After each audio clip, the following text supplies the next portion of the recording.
Sweet, man. Well, good to see you. If you're good, I'm good to go. Yeah, I'm right as rain. All right, all right. Matthew Barry, I of the band The Berries, one of my new favorite bands. I discovered you haphazardly on the Demon algorithm, so apparently it's doing you some good. And Yeah, nice to hear your records. Nice to hear your music. Very '90s influenced, if you ask me. Melody first, lyrically driven, short songs to the point. So you got my vote. Hell yeah, I'll take it. Yeah, what is kind of big and stirring in your world creatively? Are you do you love the road? Are you kind of a live band first, or are you more of a sit at home and write a hundred songs a year guy? Um, let's see. I think it's kind of tricky. Like I love to play live. I think that's probably my favorite thing to do. Um, with music, but I hate touring. I don't hate it. I do like it. It's not my favorite thing to do. So I wouldn't say we're like much of a road band. We go out infrequently. Um, Maybe like once or twice a year. That might change if, things pick up, but right now we're just Yeah. we're being pretty mellow with the touring and spending a lot of time working on new music. And I kind of just got like another live band together here in LA. So I'm kind of, just trying to figure out these guys and what they want to do. But yeah, I mean, definitely, I think the live band is the most important part of the band to me. Like, and then the studio stuff is also, it's essential, but doesn't give me quite the same thrill. Yeah, that is a tricky thing as a band leader because you're the one steering the ship, putting most of the songs together.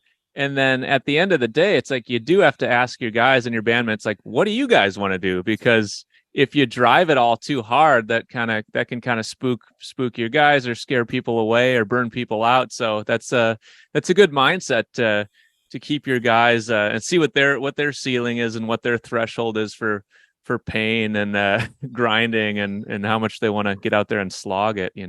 Yeah, totally. I mean, otherwise, it's like it's no fun for me to play live unless everybody in the band like is having a good time. And, myself, I obviously think if I'm playing my own songs, I'm gonna have a good time, but I want to make sure that they, feel some sense of creative fulfillment and that they feel like they're a part of something, that they're not just playing my songs, at my Yeah, totally. behest. Yeah. Yeah. What kind of got you pumped up about music? Like what bands would you, wait around to hear on the radio as a kid? Oh man, as a kid, I remember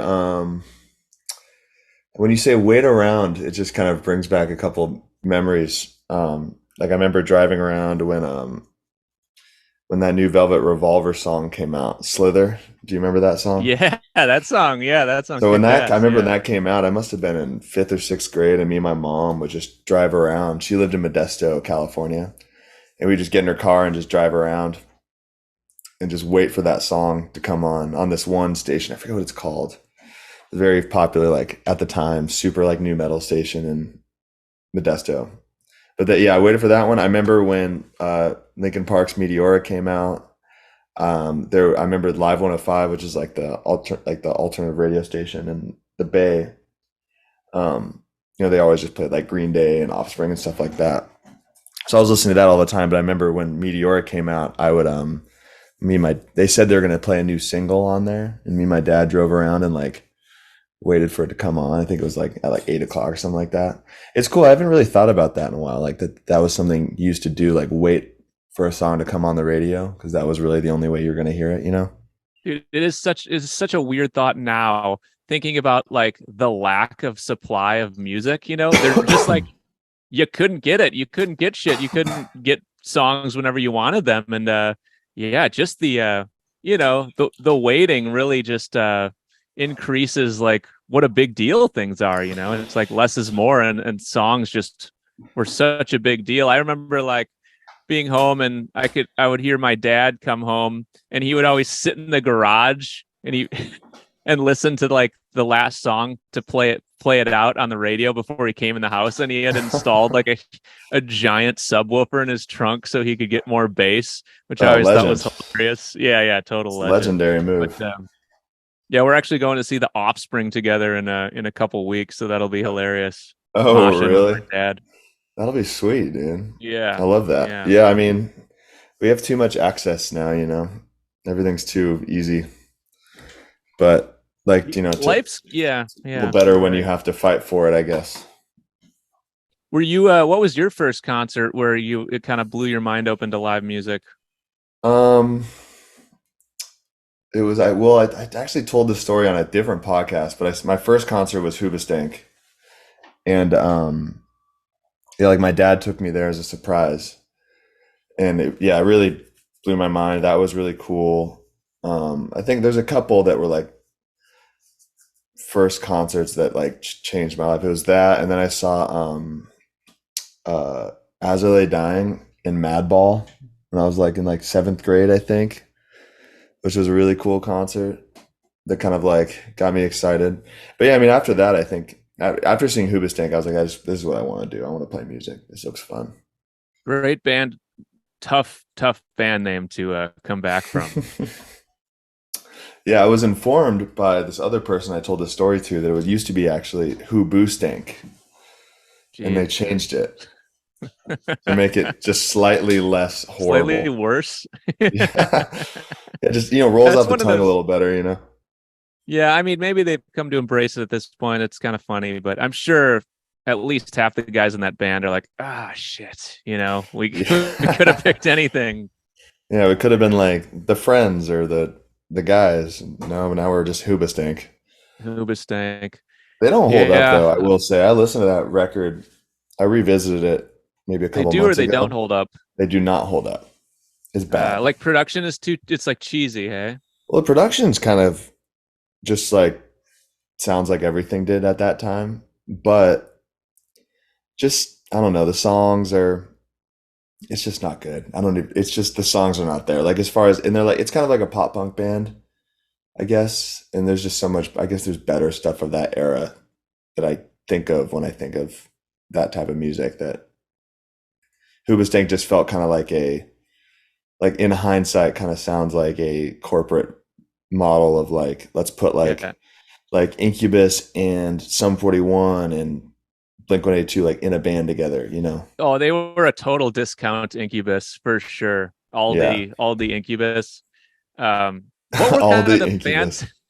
What were the bands of that time that you feel like hold held up really well? Early 2000s, alt rock, Well, Incubus for pop punk. sure.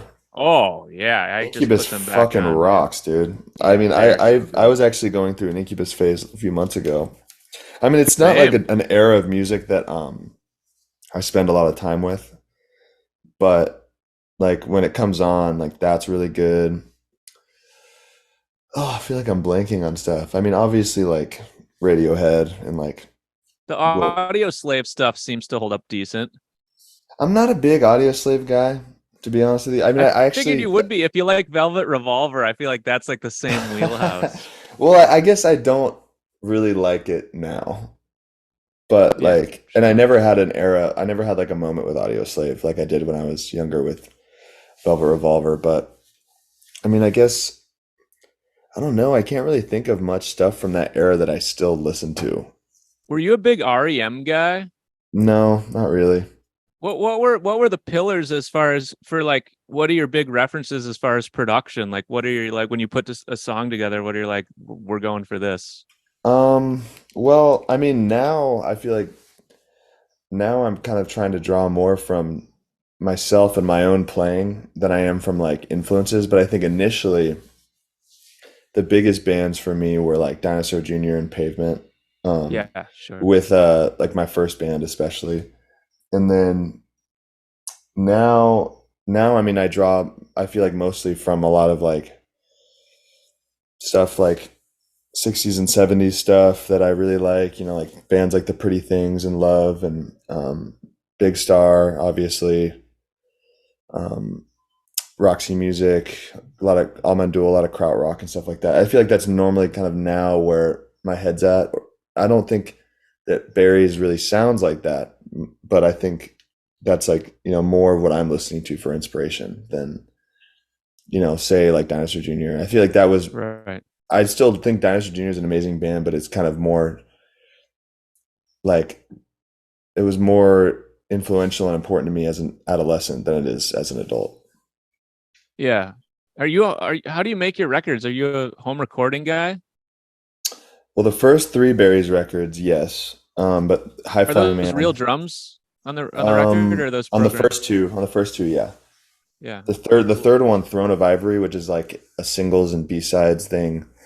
Um, the first half of that record all of it's programmed drums, but the first half was all songs I made during COVID just at home with, yeah, like I used a program drum thing. And then the second half was demos using program drums that were supposed to be on High Flying Man, but didn't make the cut.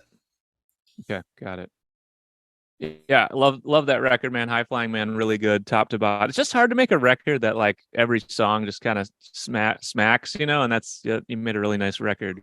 Thanks, man. I mean, it was a long process, and I think it was the most time I'd ever spent working on a record where, um, there was like, I think every other Barry's record and Big Bite and Happy Diving, like there wasn't like really, it would maybe be like one or two songs that didn't make the cut. Where that record, I think there was like easily 30 or 40 songs that didn't make the cut. It was just like the 10 very best songs that I had written in that period of time. Because it was just a long writing process. I think maybe like 3 or 4 years or something like that.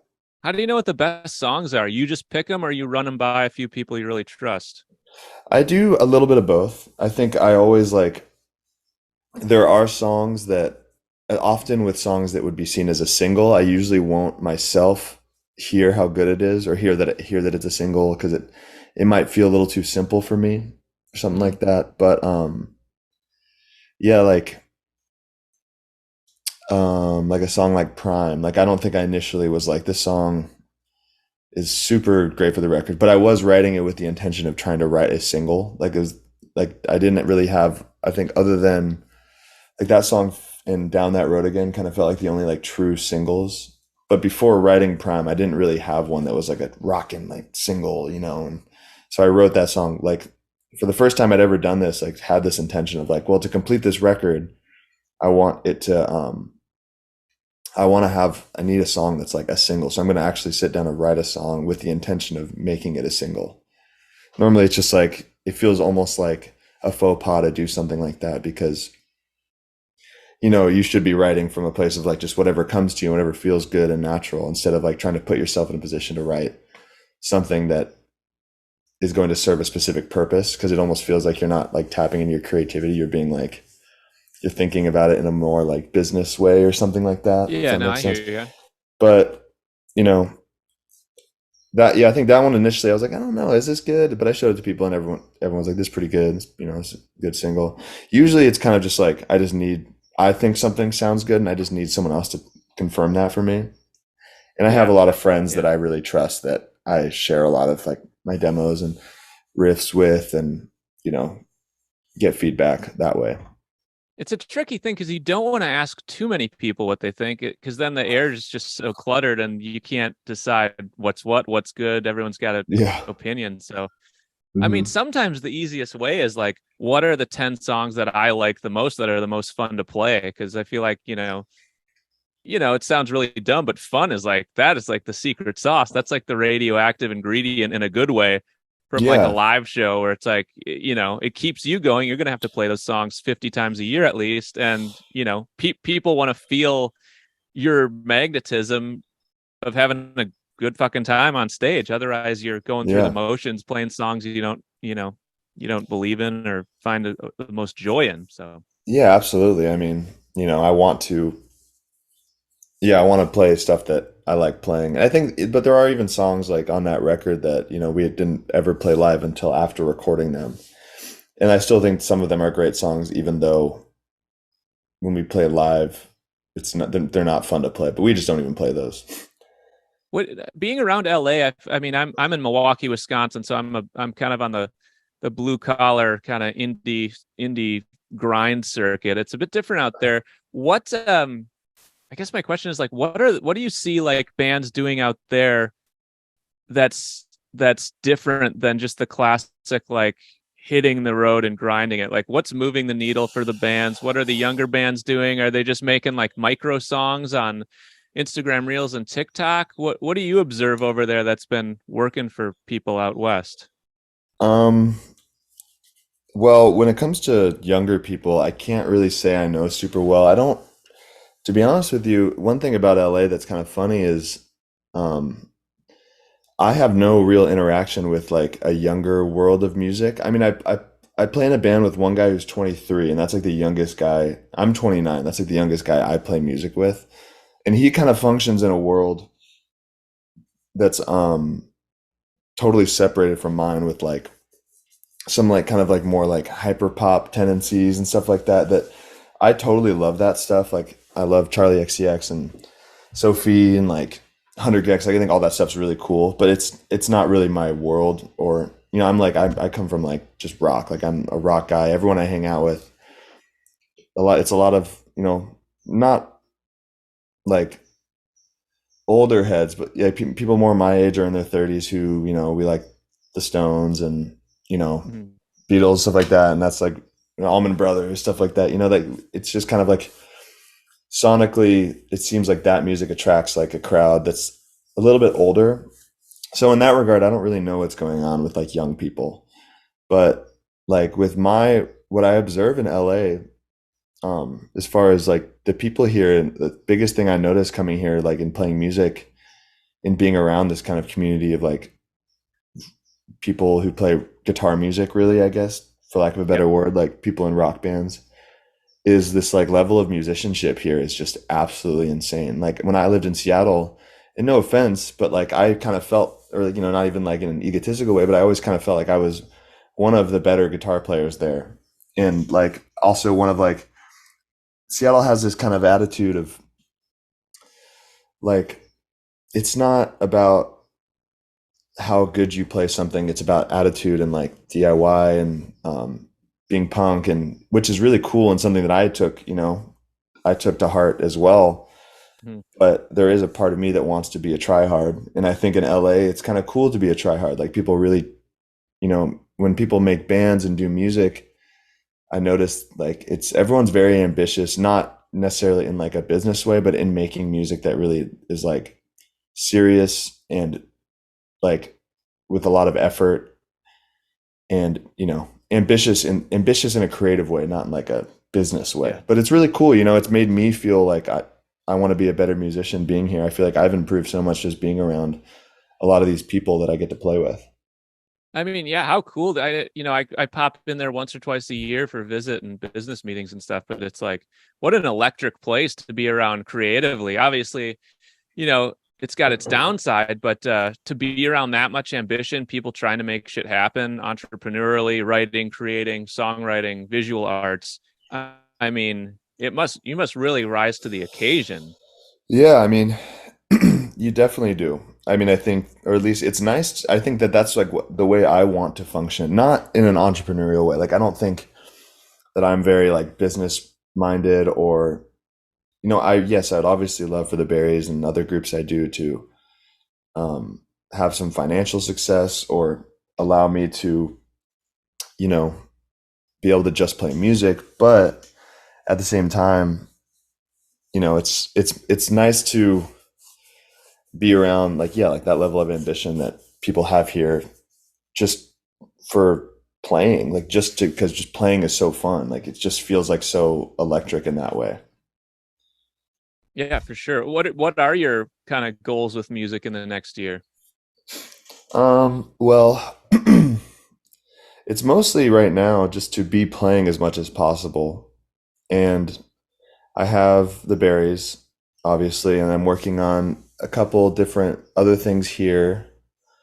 I also play in a cover band, which is really fun.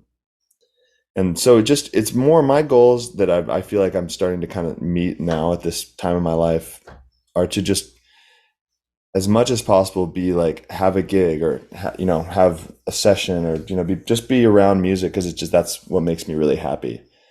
And so if yeah, like I want to make more records with the Berries, and if and try to do a little bit of touring, and if I can find success in that way, that's great. But I just don't it doesn't feel like something that is, I'm not willing to like put myself in like this mindset of like I'm, like trying to be ambitious financially or something like that. Because I actually used to kind of feel that way when the Berries first started. I kind of was like, well, if I try really hard and like work on these records and make them really good and dedicate my entire life to this, I'm gonna see some kind of, it's gonna bear like financial fruit for me, or bear like, like I'll be like I'll be able to make a career out of this. But it kind of just didn't really feel like that was, no matter how hard you try it, it doesn't really, it doesn't make your music any better, and it doesn't make people care about your music more. Like it's a gamble if you're going to have some success. And there's ways you can improve your bet on that by touring a lot and by making a lot of music and using social media a certain way. And those are things that I just, I can't like do. I'm not interested in doing those things for the sake of just, making a career out of music. Whereas I'd rather just be playing in general, if that makes sense. Yeah, that can be a trap, I think. I hear where you're coming from, and not to sound too pessimistic, but like society isn't really set up for you to make money on arts. Like if you do it, I feel like you're kind of like defying the structures of how things work. We don't have Right. government funding. There are some countries that do, and that's great, and Right. God love them. But yeah, I mean, I think anyone out there who's making any money on the arts is like, you gotta pat yourself on the back a little bit, because you're doing something that's tough. That's the odds are stacked against you. So They are. And um, not a lot of people, I don't think rock music is like kind of making a comeback too, in a way, but I don't, I hope so. I don't I've think that never this, felt that, but I mean, it feels that way here, I guess sometimes. Rock feels very alive in Los Angeles, but good. it's, you know, people don't want to, I don't think at this time in the world of music and indie that many people are super interested in like hearing, a bunch of dudes playing guitar solos, which is totally like, I have no issue with that. But that's like what I like to make. And so it's, yes, if this was like the 90s and I was in like a band that sounded like Alice in Chains or Guns N' Roses and I was making millions of dollars being in a band, that would rock too. But, Yeah. this is 2023 and I want to play what I want to play. And, I'm sure there's ways I could go about it differently that would, you know, be helpful, but that would feel like a sacrifice of like my ethics in music or like what I want to do, and or a creative sacrifice or something like that. Perhaps we were born in the wrong decade, Matthew Berry. You know, I mean, probably sure, would have been yeah. pretty fun to be a guitar band in the 90s, but what can you do? I Let me know. ask I you this. try not to think about that too much, but it Yeah, definitely no, is, don't think about that. yeah, you know what I mean? What are But your, kind of, and skip this if it's too personal, but do you have any, like, what gets in the way? How do you get in your own way? Because everyone has a vice that kind of gets in the way of their music or ambition. Do you have anything that you're kind of working on, or trying to improve on the personal side of things? well, yeah, I mean, as much positive as I could say about LA, it's also a city of that's kind of like romanticizes and obsessed degeneracy in like terms of drinking and drugs. And I definitely get involved with wanting to go to the bar every night because it's so fun. It's like every night. It's like I think that people in New York have a similar experience where when you live in like such a major city like LA or New York, there's you can go party with people every night if you want to. And it's really hard to say no because it's fun. It's not like it's, oh, like I'm just gonna go like to a crummy den and do drugs with like a couple other guys like that. But it's like, oh, like everyone's hanging out at the bar, like it'll be fun. And like you do that and then you wake up and you're pretty hungover and you're a little too tired to work on music, you're too tired to like do your laundry or go to the gym, and like that gets in the way of doing the things I want to do. And I think for me to make music, I have to have all my ducks in a row and feel really comfortable. Like I don't do well making music in a time when I'm really sad or down. I do best like when it's the daytime and I'm healthy and I'm feeling good. like, and I usually need like a couple days of not partying to do that, but I definitely, I fall into the party trap here for sure, and I Yeah. love it. Like, I really don't have any diss on it, but you cannot have your cake and eat it too. You can't, like, at least for someone like me, I think some people can, but I can't party regularly, even more than like 3 times a week, go out to the bar and get drunk with my friends, and also expect to be on top of writing and recording music and just general life stuff, and Yeah. me and having a job gets in the way of that too, but not quite as much. I can't imagine the amounts of FOMO you guys must have out in Los Angeles or New York City, you know? It's like, because Dude, it's horrible. it's not like just go, like you said, it's not like just going to the bar and railing a couple of drinks. It's like you might run into somebody that inspires you. You might see a great band any night of the week. You might meet a label dude who can kind of help turn a corner for you. So there's like extra incentives to be around that social scene. And I know how it goes, man. It's kind of the music industry, especially entertainment industry. So much of it is about the hang, and God Yeah. damn, it's hard to hang in those bar situations without having a couple drinks, you know, and Yeah. that shit adds I mean, up. So it's funny you say that too, because I never really think about like kind of like networking opportunities in Los Angeles as far as like, I don't think about going out and like, oh, maybe I'll meet somebody who can like help me progress or something like that. But that being said, like, I play in this really cool cover band now called the Good Time Boys, and it's like pretty decent money, and we play every week. I don't play with them every single week, but I play with them on like special occasion gigs, or I fill in for members when they're gone. And because of that, I've gone to like, I'm a waiter outside of playing music. And so I was working 4 days at a restaurant. Now I'm down to 3 because I get to play music. And I got that gig because I was just hanging out with my friend who plays in the band at a bar one night, and he was with one of the other guys in the cover band. And they were just like, "Yeah, man, you want to like come jam with us? Like, this guy's like, I think he's gonna leave the band." And I was like, "Yeah, dude, like that sounds great." And that never would have happened if I wasn't at the bar yeah, at 1 in the morning drunk with these guys. Do you know what I mean? totally. And so it's like, I really do not like to think about it like that. And I typically wouldn't say I ever do. Like, if I'm going out, it's because I want to hang out with my friends and have a good time with them. But at the same time, it is true, if you're around a lot and you're meeting people, it think, it will bear fruit for you socially, because if you're fun to hang out with people, it doesn't really, there's a million good guitar players in Los Angeles. Like, a lot of them, many of them much better than me. And I'm not, you don't get opportunities for being the best player. You get opportunities for being a good hang.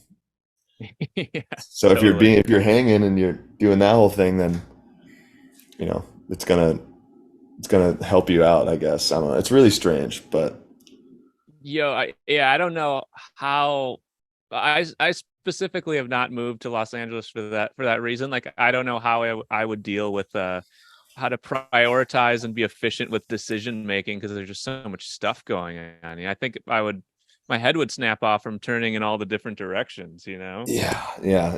I mean, I think it's a trap that's easy to fall into, but it gets easier over time. It's more just I like mean, there's like a time how's of night, dude. There's like this time of night yeah. where it's like I wake up, like, okay, for instance, I haven't like gone out in like 3 days, which is it's pretty, I will say for me, pretty good. And I'm like, oh, 3 days. I haven't gone out in 3 days. That's nice. And then you wake up and you're like, man, I feel so good. And then, like, I'm doing this podcast and I'm glad I'm not hungover for it because I'm a lot more clear of mind. And then, after this, I'm gonna go to the gym and then gonna go work on music. And it feels so good to be like, oh, I'm not hungover and like I'm getting all this stuff done. And then like like once the sun goes down, like right now, this time of year, like 9 o'clock, you're like, oh, dude, what are we gonna do tonight? And then you have to You get through can, this yeah, whole period of like, I'm not gonna go out, I'm not gonna go out. And then once it's like midnight and you're still at home, you're like, okay, I'm stuck at home, you're I'm good. good. And then you wake up the next day and it Yeah. feels good again. But you just have to get through that 3 hour period of like, I'm not gonna go out, I'm not gonna do anything. And if you can get through That's it, yeah. you'll be glad you did. But then sometimes That's you just kind can't of resist. If it's too good of a hang happening, you gotta go. sure. That's kind of the loneliest part of the day for me, is like that like 5 o'clock to 8 o'clock, where it's like you can kind of feel the electricity building in the city a little bit. It's nice out, Yeah. people are about to start making events happen and going to things, and Yeah, if you can make it through that window, you're good to go. Yeah. What have you guys played any? One thing I like to ask on the pod, have you played any hilarious, soul-crushing gigs, weird venues, anything comedically bad to write home about? I mean, yes. I'm trying to think of any of them were a good story. No offense to any of your listeners in Salt Lake City, but almost all of them are in Salt Lake City for some reason. Barry's played a show in Salt Lake one time that I think there was maybe like one person at the show, and it was like one of the other bands who played dad. And so in Salt Lake City, I don't think there's a super big like young person's music scene. And the night we played there, it was the same night Stereolab and Wand were playing, just like down the street. And we also know them in Wand, not Stereolab, but we wanted to go see them play and see Stereolab. So we were just like kind of like hustling through this gig as quickly as possible. And I think the one person who was there and like the people working the venue could tell we were just like, all right, let's get this over with. Like, there's no one here. Let's just play the show and get out of here. And that was pretty soul crushing. It wasn't super soul crushing, I guess. It was just like, there's no one here. Like, Do you even do the show if there's one person? Yeah, man, you still play. I mean, if one person's, I don't know. It's like, I think it's more so in that case, like the show was really funny, but there was like, I think the other kids who were playing the show with us, there was this two opening acts, and one of them was this girl playing solo acoustic music, and the other was these two brothers who were very strange but really sweet, and they were with their dad. And I think they were kind of excited to be playing a show in general, and so for their sake, it was like no one's here, but we'll play because it's like you guys want to play with a band, and we're from out of town, and it's cool. So I don't know. It would have felt like I was dismissing their experience of playing a show if we were just like, yeah, there's no one here, we're not going to play. But yeah, obviously I didn't want to play. I did not want to play the show at all. Just like, all right, let's just call it a day. But I don't know. Oh man, too many I can't think of like off the top of my head. I'll probably think of something random later, but off the top of my head, I can't really remember too many overtly soul crushing experiences I've had. Well, good. That's a good thing, man. Well, pat yourself on the back. Yeah. Oh, you know what? Actually, I can think of one. A better one than that Salt Lake one. Actually, no, this one wasn't soul crushing. It was fun. Never mind. I can't think of any. I'm too positive for better or worse for my own good. I think even the ones that really sucked were became really funny because of who I was, with and stuff like that. Get out there, get your soul crushed, and then come back on the podcast. Yeah. That sounds like a plan. There's some good career advice for you. We've been kicking around this idea of just as a publicity stunt, just like the career suicide tour, where we could go play in I don't know, Syria, North Korea, and just film it all. Probably don't survive, but it'd be good content. Yeah, it'd be good for. It'd be good for the content. Yeah, it'd be good for people. Just play anywhere that's controversial to play, from a fan perspective. Go play. I guess people play Israel, and it's not that but I feel like every time someone plays Tel Aviv or something like that, it's always a big, talking point, and for good reason. I mean, but play there. Yeah, go play Tel Aviv. Go play Syria. Go play North Korea. Play Russia right now. Prime Russia tour right now. Yeah, just yeah, exactly. Play anywhere that's going to be controversial for you, and you'll just you just shoot yourself in the foot right there. I love a good stunt. I love bombing on purpose. I love shooting myself in the foot. This sounds right on brand for me. Good, man. I'd love to hear it. Awesome, brother. Anywhere you want to steer people right now? Tour dates, specific single, record? Yeah, when's this podcast gonna air?